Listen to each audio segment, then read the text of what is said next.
สบายดีวันนี้เขาจะมาสอนเทคนิคการถอนบิตคอยน์ให้ได้ในราคาที่ถึงสิ่งที่เราต้องมีก็คือ Binance Exchange Mempool ไว้เสียค่าธรรมเนียม Sigfox เอาไว้โอนแล้วก็ Hardware Wallet เอาไว้เก็บบิตคอยน์เนาะก็เลยเมื่อทำ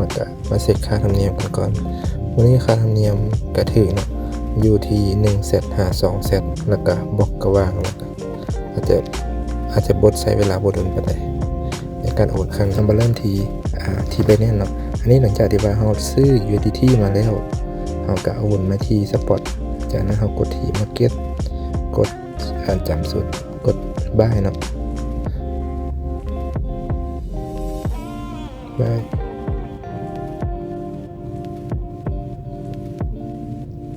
หลังจากนั้นเราก็สิได้บิตคอยน์มาเนาะได้บิตคอยน์มาจำนวน53946เนาะจำนวนนี้53946คือสิไลเป็น 53,946 เซตเนาะเอาว่าสิค่าธรรมเนียมบิตคอยน์ออนเซ็นจาก Binance ออกไปนอกแม่น 2.53 หรือเท่ากันกับ 3,000 เซตคันเป็น Lightning จะเท่ากันกับ100 เซต 3,000 เซตเท่ากันกับ 2.32 เนาะจะเป็น 0.04 ตัวแล้วก็3คันผ่าน Lightning จะเป็น100 เซตเท่ากันกับ0.5 ตัวแล้วก็100วันนี้เขาจะมาข้อหน้านี้เขาต้องลบค่าธรรมเนียมออก101ในกรณีนี้เขาจะถอนออกเบิดแมนเขาจะไล่เป็น53846เนาะเอามาที่ Wallet of Satoshi กดใส่จำนวน53846โอเคCopy Invoice ไปที่ Binance เนาะ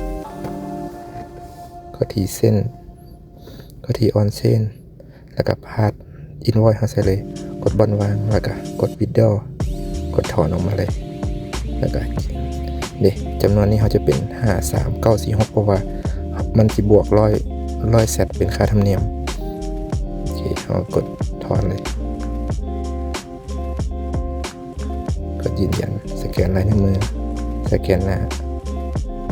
โอเคเรียบร้อยเนาะนี่ครับไปที่ Wallet เฮาเบิดปกติบนอาจจะกาย1 นาทีเพราะอะไรนิ่งมันไวเข้ามาแล้ว53846อันนี้เขาถอนออกมาเบิดเลยจาก Binance เฮาจะเป็นวันนี้เขาต้องการจะโอนไปออนเซนเขาสิโอน 60,000 เซตเนาะ 60,000 เซตมันเท่ากันกับนี่เขาจะกดใส่ตัวเซตคอนเวิร์ตเนาะ 60,000 เซตจะเท่ากันกับ 0.03 ตัวแล้วก็ค่อย6เนาะ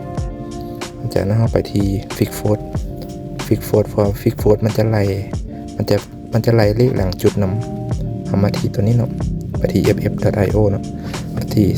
0.03 ตัว6เนาะจากนั้นบอล destination แม่นอยู่ Bitcoin address แม่นเลขที่กระเป๋าที่ว่าเราจะให้ Bitcoin เราโอนไปเนาะเอาไป copy เลขกระเป๋าจากที่เราสร้างซีดมาแล้วก็ได้แอดเดดมาเอามาวางใส่จากนั้นกด exchange จากนั้นได้เลข invoice มาเลข invoice นี้เราเอาไป copy แล้วเราไปที่ wallet of Satoshi อย่าลืมเลือกค่าเงินเป็นจาก Lightning ไปหา Bitcoin โอเค copy ใส่เป็น 60,000 เซตเนาะกดเส้นโอเคจากนั้นแล้วจากนั้นเรา copyตัว transaction ID อยู่ข้างบนข้างหลุมเนาะไปวางใส่เมมพูเพื่อกดสอบว่าสำเร็จแล้วหรือยังบังเอิญโชคดีถึกตอนปิดบล็อกพอดีพอดีเราปิดบล็อกพอดีค่าธรรมเนียมมัน423 เซต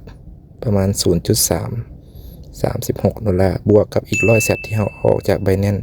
ก็เป็น523โอเคขอบใจ